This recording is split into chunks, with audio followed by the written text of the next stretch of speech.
All right, welcome back to Two Song Podcast. This is Chris. And this is Cam. And this is a show where we try and sort every song ever into one of two categories, either love song Or a fight song. That's right. And this is episode 106 of our show. Yeah, it is.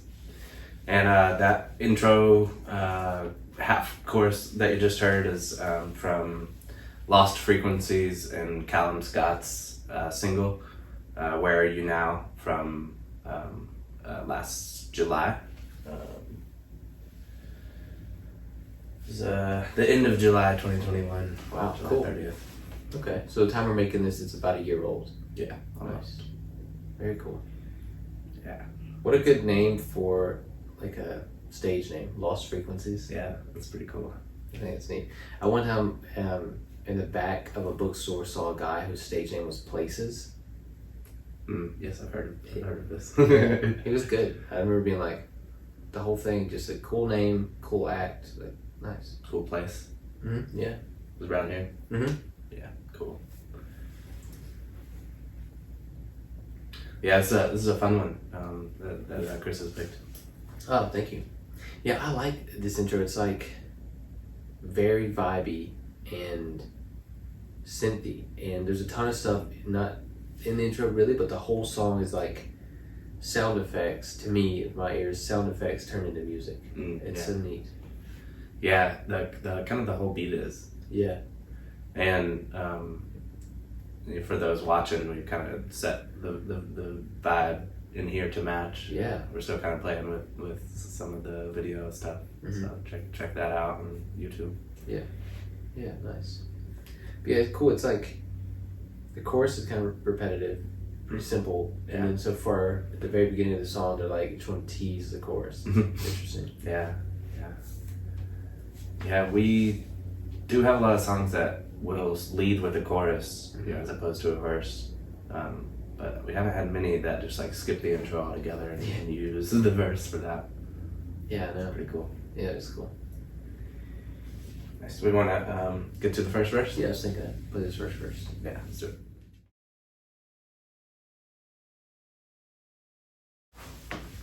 Cool. What a interesting verse. Kind of like trendy almost. It's like, I don't know, like borrowing nostalgia.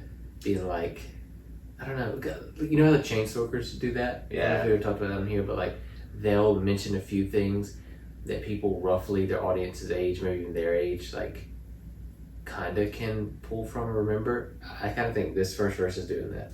Yeah. Yeah, I think we have talked about the Chainsmokers doing that recently. And then I might have, or maybe not, talked about John Craigie doing that that song, because he's like telling this whole story about doing karaoke, like meeting an interesting person at karaoke, and what songs are good to do karaoke. Nice. And mentions a Queen song and how it's like the greatest karaoke song of all time. And then We're the Champions? actually no. Okay. What is it? It's not Bohemian Rhapsody either, because that would be way too long. That's the worst karaoke song. Yeah. Dang. I don't know. And then so he gets to like use the hook or like part of a really catchy Queen song as kind of like the hook of his song. Nice. And he changes the melody and all, but smart. And it's I sometimes wish I'd never been born at all, which I still can't remember which Queen song that's from. Bohemian Rhapsody, I think. Oh really? Yeah. I think it is. Wow. Yeah, it's and like one of the characters thinks that's the greatest Queen karaoke song of all time, and then I'm just gonna quote more lyrics rather than knowing the name of a song. Goodness. Like a loser, but I drove machete to the levee. John Craigie's character, like the narrator of the song, thinks that's the greatest karaoke song you've ever. Who are these people? They had 15 minutes for karaoke. You get booed anywhere I've ever seen karaoke if you do a song that long. Yeah. American Pie or Bohemian Rhapsody, you gotta go. People will be like, hey, let them do it. It'll be like our biggest hit. Be quiet. Wow. Yeah. What a walk we took. Real Chainsmokers, John Craigie, Queen. Yeah, just because this guy mentioned Sweet Child of Mine. You know, he brought up Guns N' Roses, and we're like, we'll talk about it. We're all over the place. And it kind of back to this song. It kind of feels like a road trip. Yeah, definitely. Yeah, and I was thinking for the very first time I heard it, like that verse jumps in with "Riding Shotgun with You." And I'm like, nice. 5 days on the freeway. Yeah, what a good like way to grab you with an event in a song. Yeah. Also, I kind of think it's interesting to pick a band like Guns N' Roses. If the song had come out earlier, you could maybe picked REM or something, or just like a band that really embodies a time period and then is out of fashion. You know, like Guns N' Roses, they've got classics, they've got hits, they've got loyal fans, but you just, at least I can't help but think the 1980s. Yeah. So if someone our age told us that their favorite band was Guns N' Roses, I would be floored. I would be like, how? There's been so much since. Not that Guns N' Roses, again, doesn't have the hits. I don't know. But Sweet Child of Mine is a great one. Like, Sweet Child of Mine is one that I think, like, has stood the test of time. Yeah, and like Step Brothers used it. Yeah. In a funny way. So that's nice. And it's a good road trip song. Oh, it kind of is, isn't it?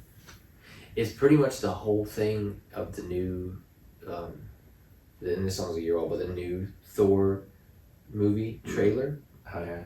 Like Thor: Love and Thunder has like an edited version, they like pick all the best parts from Sweet Child of Mine and use it in the trailer, which is really cool. I mean, because honestly, when a song like this, like I won't listen to a Sweet Child of Mine on my own. That's strange. Same. You know, that's well, we probably heard it 100 times, 200 times growing up. So. Definitely, but like in a crowd or just out in public or something, it has a different effect. I swear it does. It's kind of weird, but it does. Yeah, definitely.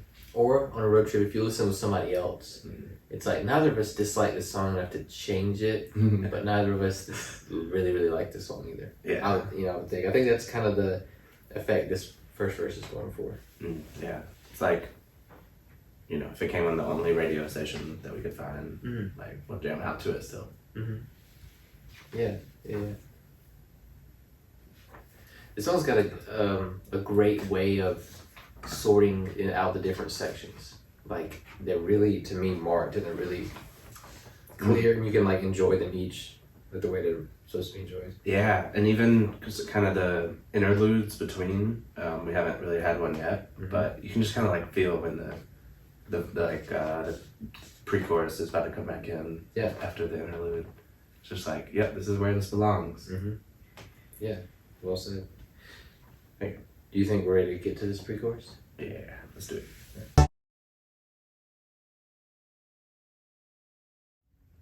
Man. I like that. Hey, it's been too long. Yeah, me too. I think that's one of the parts that like sticks in my head the most. Me too. It's like so far of everything we've heard, it's the loudest and it's like the highest.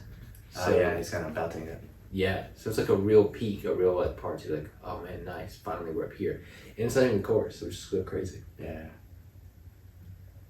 Yeah, we're about to get the chorus, and it's really building to the synthesizer and the percussion. We're really like drilling in this chorus. Yeah, I'm glad you said that. I really like these like synthy parts and like sound effect parts. Right here on the Hey, It's Been Too Long, and like you were talking about the musical interludes, just the musical transitions. There's like this neat, like bassy thunder sound. I don't even know what else to call it. Yeah, I know what you're talking about. The way I understand this song is that Lost Frequencies is like this producer musician extraordinaire, like this like quintuple threat, just like plays everything, plays the keyboards, plays the MIDI controller with all the like fun tones and effects, and plays the guitar, and then I guess maybe just plays like a straight up electric piano and keyboard, just all over the place. Wow, which is so neat. I love seeing it, and the music video kind of teases it. The music video is more like a story, actually a road trip, like you said, and But I love seeing whenever a person just like has their rhythm and their flow over their like station of instruments. It's like, dude, some people practice their whole lives to be able to play a guitar into some pedals into an amp, and you're like doing that and like other instruments. It's crazy. Yeah, very impressive. You know, if Calum Scott is more of like a singer-songwriter, Yeah. pop style. Mm-hmm. Cool. And he works it. I mean, we're gonna link the video obviously, but in the video, he's just like the face and like the talent, and it's like a lot of close-up shots on his face, and he's like singing with his arms spread open and like singing, like dancing too. Is he driving too? Mm-mm. No, he pops up like right at this part in like a close-up shot, and I'm like, oh wow, look at this guy. So other people are driving? Yeah, there's like characters in the video. Cool. Mm-hmm. Yeah, but yeah, from what I understand, he's carrying all the vocals. Cool. All right, want to hear the chorus? Yeah. Oh yeah.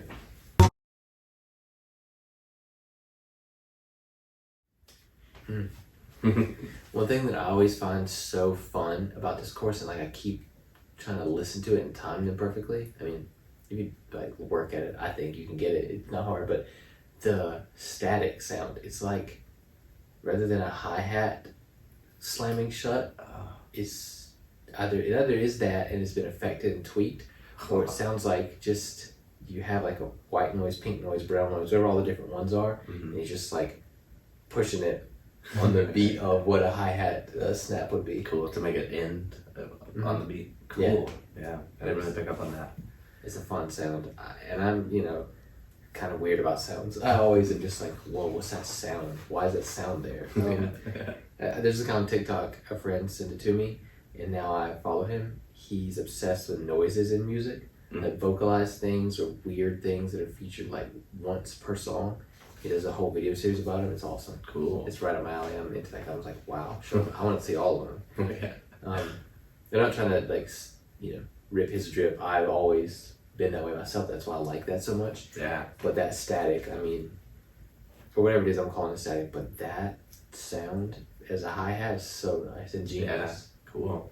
I wonder if you could just like put it on a digital hi-hat and like kind of have it in a live setting, just like be able to clamp it shut.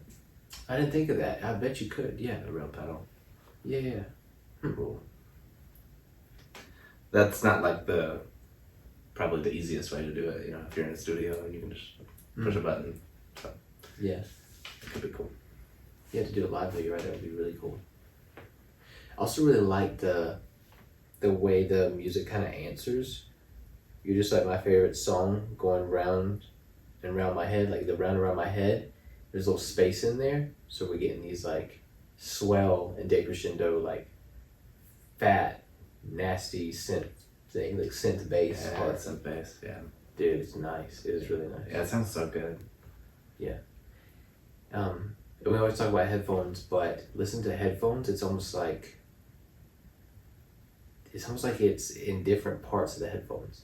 Yeah, cool. Like, it's weird. Like, to me, headphones always do that to your head. You're like, whoa, I can hear this like the front and the back and like the sides, but like the way this is produced and mixed, the music seems like it moves inside the headphone or earbud or whatever it is. Yeah, it's really cool.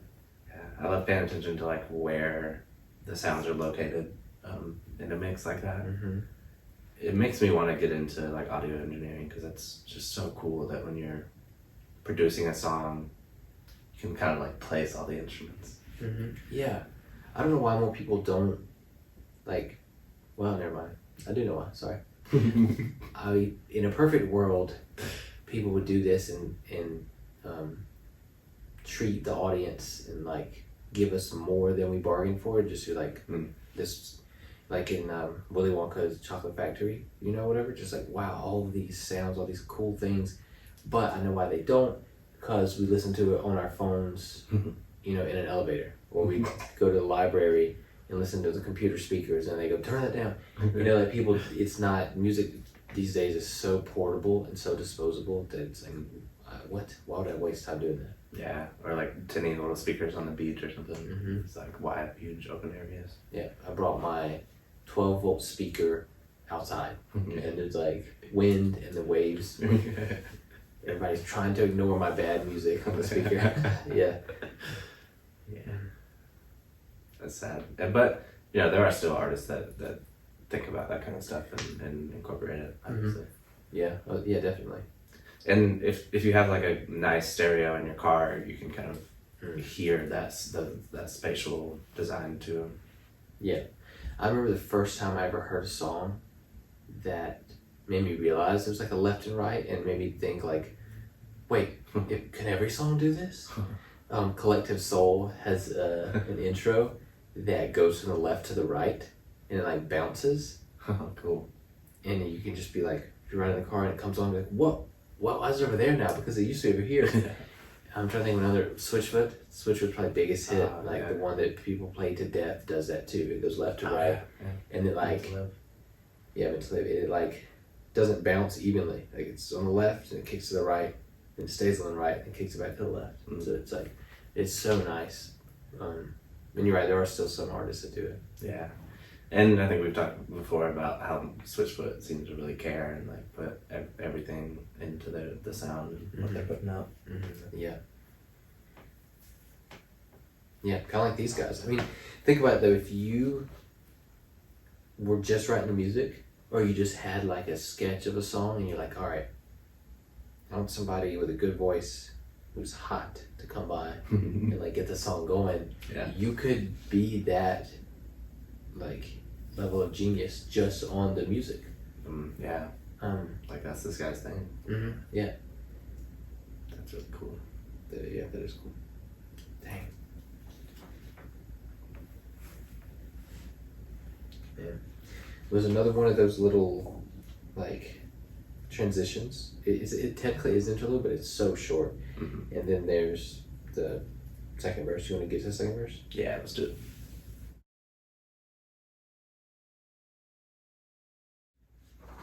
Nice. I was thinking about this, but I forgot to mention it. We just get 2 verses in this song. Yeah. Like, there are so many jammy parts and so many like repetitive parts that kind of give you almost like a live DJ feel. You're just like, oh boy. And like the tone of it too, like the specific frequencies, pun not intended, but like just where it is in the mix and how low down it is. Like as far as the notes, it feels like EDM or like club music or whatever. Yeah. Seems to have like some like Spanish music influence too. Oh yeah, like a Latin like pop like tempo and maybe like a swing, like a pulse, a certain like Latin. Yeah, I'm glad you said that. Yeah, the bass line kind of like swings back and forth. It does. I almost got this song confused earlier today because I was looking at a couple, and one song had a Hispanic artist, and then when I got to this one, I was like, I looked at them and I was like, well, okay, maybe I'm listening to too many like back to back without separating them out. But I mean, it doesn't take away from what you said. It does have like a swinging like you can dance to a lot of music, but it's like you can just, I agree with you, you can just tell Latin influenced music. You just can. I forgot to say this about the first verse, but they mentioned the color blue, and they mentioned the color blue in this one. I don't really get it the first time. Like, oh, big dreams in blue? I don't know about that. Yeah. But then I do know like the feeling ain't blue, the feeling is blue, or I feel blue. Like that one is something I think that is used a lot. Yeah, I don't get big dreams in blue either. But just other than just like some imagery. Yeah, I suppose dreams could have like a tint or like a prominent color to them. Yeah. I guess if someone like told me I had to write an essay about that verse, I would maybe say it was like the sky. Like if they were on a road trip and the passenger was like, well, I'm not driving, like could look up and like, I don't know. But yeah, I think the big dreams kind of contribute to that too, like big open sky. Yeah. Yeah, nice. Yeah, probably. I'm glad you mentioned sounds like a kind of like a live DJ feel. But the song goes really quick and it's short. So there's not been any point where I've been like, okay, that's too much of a DJ feel, which is how I usually feel about actual DJs. Yeah, you're right, because it's like I said earlier at the top, it's like such contained little sections. Mm-hmm. So you don't have a part where it's like building and you're like, doesn't every song that sounds like this do this same thing? Like, here comes a drop and whatever, and then like here's this part where you're just like find yourself in a trance, like, yeah, this is a long song. Yeah. You're at 2 minutes and a half roughly, and like there is no part so far, and I think I agree with you, there isn't one, but you're just like, okay, this is boring, this song is not interesting or not well put together. Yeah. I usually don't like stuff like this, so I'm not really sure what's going on here, but the Lost in These City Lights, because I can't sleep tonight. Usually don't like stuff like that. I usually don't like a predictable rhyme. Yeah, it's a bit of a cliche too. Yeah, but I don't know, maybe something about it being worked in this whole verse or worked in a whole song where the lyrics aren't exactly cliche, but they're also not like Pine Grove. Remember that episode where we talked about the Pine Grove song where it's like SAT flex. Vocabulary show off, and we're just like, God, I had to look up a couple of these. I had to Google it, all this stuff. It's like kind of right in the middle, kind of like, does it make the audience feel inadequate or make it feel like, should I know what that word means? And then also it's not like, I've heard this somewhere before, I'm bored by it. Yeah. Which a lot of music that works in cliches, to me, ends up sounding like. Yeah, and it's not really like, I'm famous and flexing on you either, which we have done songs like that. That's true. But yeah, it's cool because I think it inflicts some appropriate imagery. Like it kind of takes me to a friend of mine's place that lives up in Atlanta, that just has a view of like a good bit of the city in Atlanta. Cool. Whoa. Very nice. Huh. Nice.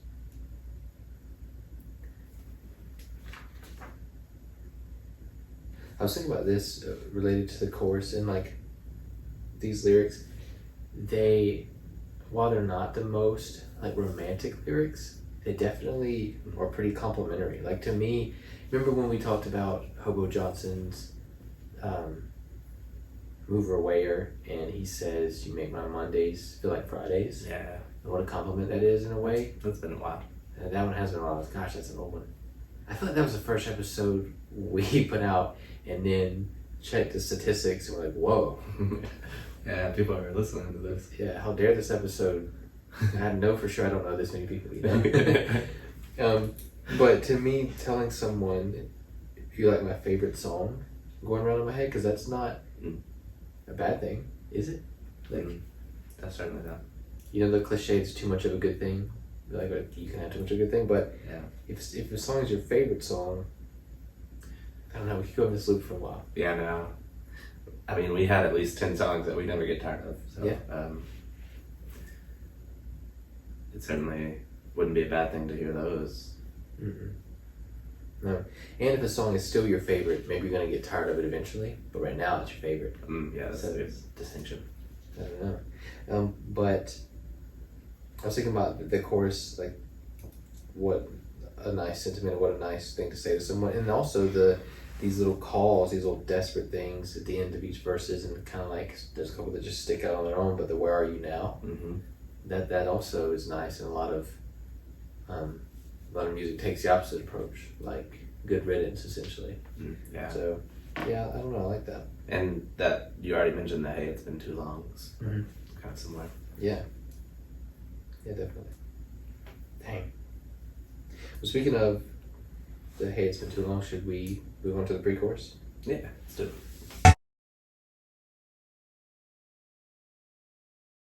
Cool. Each time a different part comes in, it's weird. Like when I listen to a song a handful of times, I'm like, oh, that's neat. I'll jot that down. I can hear that every time. And then whenever you like chop a song up into sections, you'll be like, was that in the other part? Or is that just like there's this little like siren kind of thing, or like a spinning chime kind of sound, just in the pre-chorus. I'm pretty sure, because we just had a verse and we're gonna have a chorus next. I listen for it there, but it's like, dang, each little, I don't know. Yeah. There's always sounds that I pick up on when we're recording the episode that I hadn't, even if I've like had it on repeat. Whoa. Cool. And it could be cool if he's like using it in, even if it's only in the pre-chorus, or if it's just like in the chorus but it's buried more, because it would kind of fit with the going round and round in my head. But it's cool. It's just cool to see him like using all these different parts, and this pun is intended like having these lost sounds or lost frequencies. Nice, yeah. Nice pun. Yeah, that is cool, because to the ear, it might be there the whole time, but if it's buried, and then you like, say you stretch and like click all these pads and like turn them off, then some stuff gets to play through. You're like, whoa, that was it the whole time. It's like, yeah, you can hear it's buried, but kind of curated it to where the pre-chorus you'll get that little whirly part. Yeah, it's almost like hinting at other parts or something. Yeah. Oh wow, yeah, to keep the theme. Like, this is not the part where he says that, but we want to have like a spinning, a twirling feel. Yeah. Man. Dang, that's ingenious. But I mean, again, this artist, Lost Frequencies, that goes with Sage and Lost Frequencies. I'm telling you, like, from what I've seen, the little bit I've seen, well, I did a little research, but yeah, very gifted and very proficient, and just like, cool. What, I'm gonna mess it up? I don't think so. Or maybe I just practice so much, or if I mess up, I'll restart, but like, I'm in control of all this. This right here, all of this stuff you see, it's my area. That's so cool. That's awesome. Yeah. Cool. Well, maybe we should get to the chorus and see if we can hear that in the mix anywhere. Nice. Yeah, let's do that. Wow. Yeah, I didn't hear it, but the chorus does kind of just have like a revolving feel to it. It does, yeah. The way that bass is like, because the singing is like kind of slow and sad and a little bit connected, like strung together, and then the synth bass part is not. It's like jumping, and like I said earlier, it's like ebbs and flows. It comes up and then like dips back down quick. Yeah. Man. It's cool. And I wonder if it does kind of like move around spatially too. Yeah, that would just add to it. They'd be like, wow. And that kind of tells us we were right. Like, yeah, that was intentional to make it feel like if it traveled like front to back and then came to the other ear, that would be like, that was on purpose. Yeah. It's going around in my head. Yeah.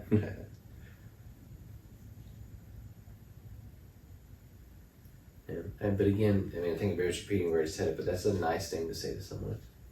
Yeah. Like, I don't know, because you said earlier I made a nice distinction. But what about this one? Like, you could say a song going around my head, but he chooses favorite, Like, all this stuff is taking place in the past, I noticed. Yeah. Well, yeah, mostly the past. So you could be like, I don't know, this could have a very different feel if it was essentially saying you're that thing that happens to people when they're nervous or and drink too much coffee or whatever, when they get something stuck in their head, and it's like, an affliction. It's like a sickness all day. Yeah. I had YMCA stuck in my head because it was playing at the auto parts store today. Oh my gosh. I was like, man, any other song would be good. Wow. What a song. But yeah, favorite song. Certainly, like, it's like a sweet thing that you can't really be upset about. Yeah. And you can't get rid of. Yeah. And maybe it's nice, and like, I don't want to get rid of it. Yeah, some like reluctance, holding on to something. Cool. Well, the next little part is like like a jam for a little bit and then a bridge. The bridge is like mostly instrumental, but there's a little bit of, I don't know, it's like a haunting, like kind of singing. I really like this part. I seldom say that a bridge is my favorite part of a song. I don't know that I'm gonna say that on this one, but it's pretty close. Like it just sounds so cool and fun. Nice. Yeah. Should we play that all the way to the end, or you want to separate it out? Yeah, we can play. I say yeah, bridge and outro, because outro's not much. Yeah.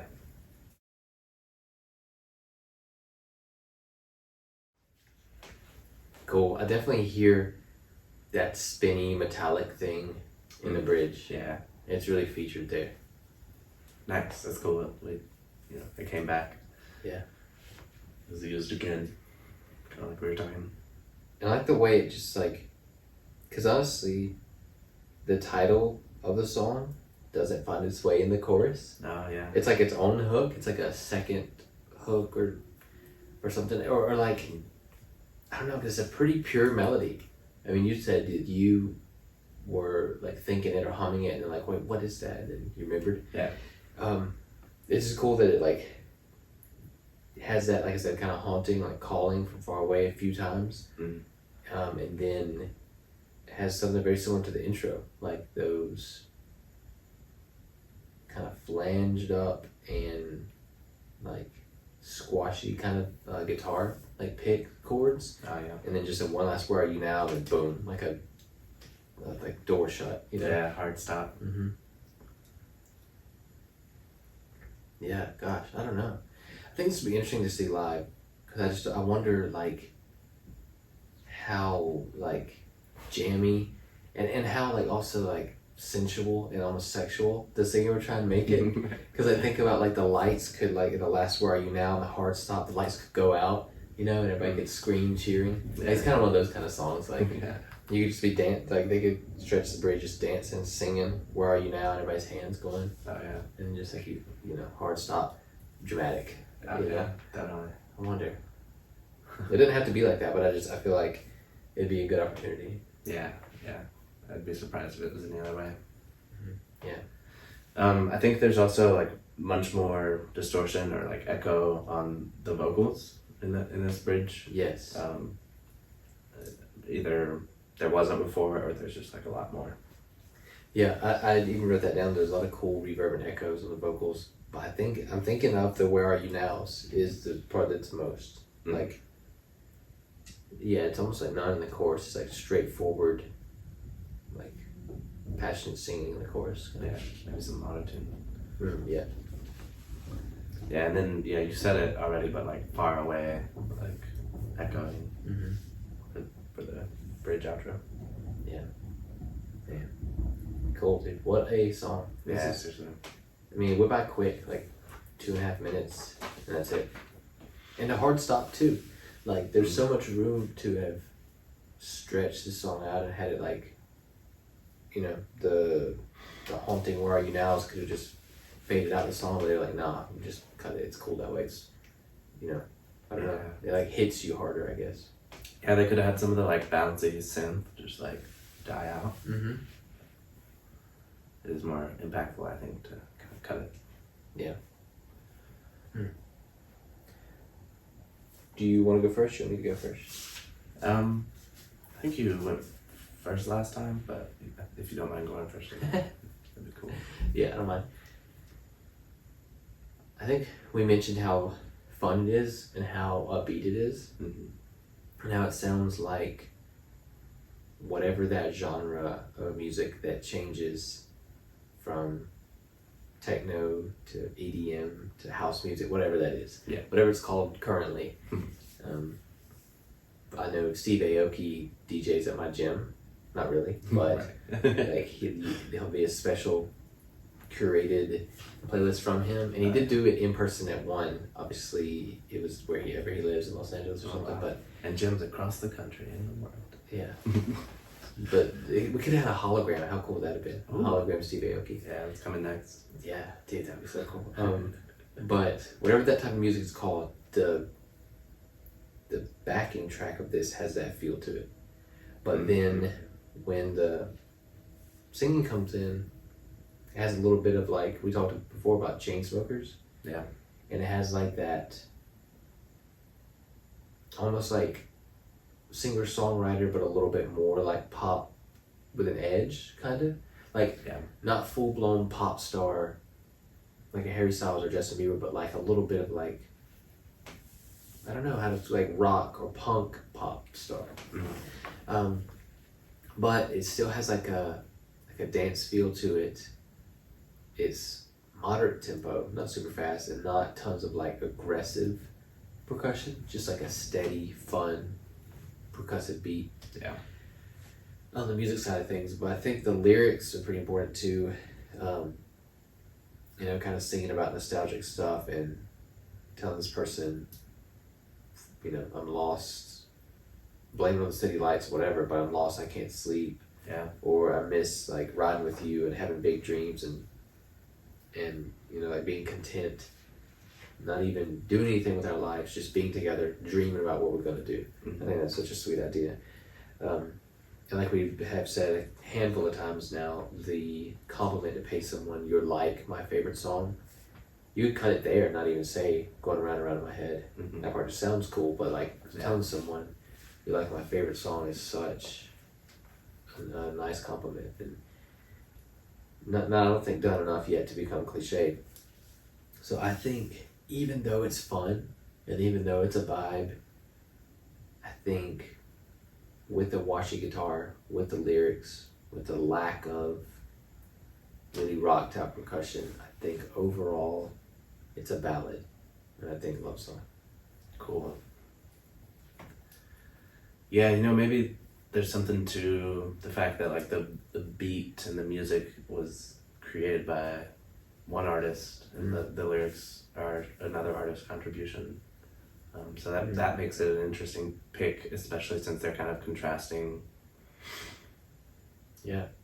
feelings and all.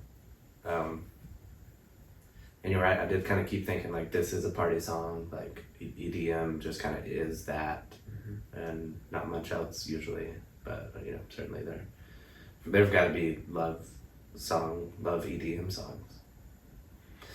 And so maybe, you know, this is as like sweet as it can get from Lost Frequencies. You know, how do you like sweeten it up? You know, more just like clean guitar or something, and then there's a little bit of guitar in this. So, but you can't ignore the lyrics, and you know, I wouldn't want to say that it's like one person's song more than the other. So I'm like trying to take them into equal consideration, and you know, I think that like party songs can like kind of bleed over into love song categories, especially with such sweet lyrics, like you were saying. So I think that does put this song into love song as well. Nice. But it's like it takes something to like push it over the line because it's pretty close musically. Yeah. Exactly. Because usually it's upbeat, and this one is, you know, particularly bouncy and swingy. But then the lyrics definitely take it over for me. Nice. Yeah. Cool. Well, there you have it. I say love song. Cam says love song. Yeah. Nice. Well, let us know if y'all like this song. Let us know if we miss out on anything. If there was like some little part that you liked that we didn't hear, that is definitely possible. Yeah, or if you know more about Calum Scott, we don't know much about. You know, if you have any recommendations from him or Lost Frequencies or something similar. Yes, definitely. Some love song EDM songs. Oh yeah, that'd be cool. Yeah, for real. Yeah, exactly. We appreciate y'all listening for real and watching. Yeah, like Cam mentioned. For the audio folks, there's a video component, and then for YouTube folks, I think the audio is a totally separate experience. Yeah, it's certainly different. And there's 100 episodes out there that, you know, don't have any video. Yeah. Some of them have done songs that you probably like. Exactly. Well, Cam, thank you, man. Appreciate you. Yeah, good pick. Thank you. Thank you. It's good stuff. And we'll talk to you all next week.